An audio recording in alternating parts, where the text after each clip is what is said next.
Hey, hello, this is Tim Huckabee from Internology, and I'm here today with brilliant Internology engineer Scott Varco. Hey, Tim. Hey, and of course, we're here with Dr. Jim Leeming, Healthcare and Life Sciences Practice Director and Practicing Emergency Physician. Good to be here. These two have masterminded a prototype where we are using gesture-based interfaces to software systems for healthcare. Jim, tell us about it. Thank you, Tim.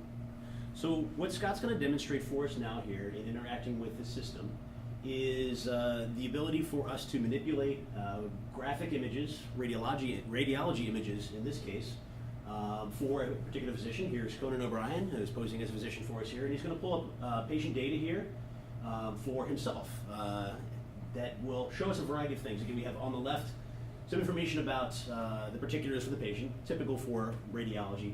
He's going to pull up a chest x-ray for me here.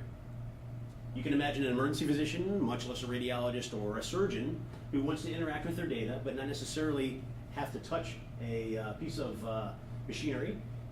Being given the opportunity now, just through gestures, to manipulate images the way they would in real life. Here, zoomed into the chest on a typical PEA chest x-ray. You can also zoom in and out by gesturing alone and go between images. Scott, can you pull up a hand x-ray for me? Sure. Again, a very natural way to interact with somebody. We're being collaborative around these images now. Here, Scott has a hand and wrist x-ray, which allows us to, again, as we would normally do, manipulate that image, look at that image, zoom in and out, and a variety of other gestures are possible. These are the natural sorts of workflows of a physician working in a hospital on an everyday basis. And I think gesture opens up some really new opportunities for them to utilize technology in very fascinating ways. Thank you, Scott. Thanks. So what we have here in our second demonstration is where Scott's going to take and manipulate, using just gestures, a three-dimensional image of a heart that has been overlaid with coronary anatomy.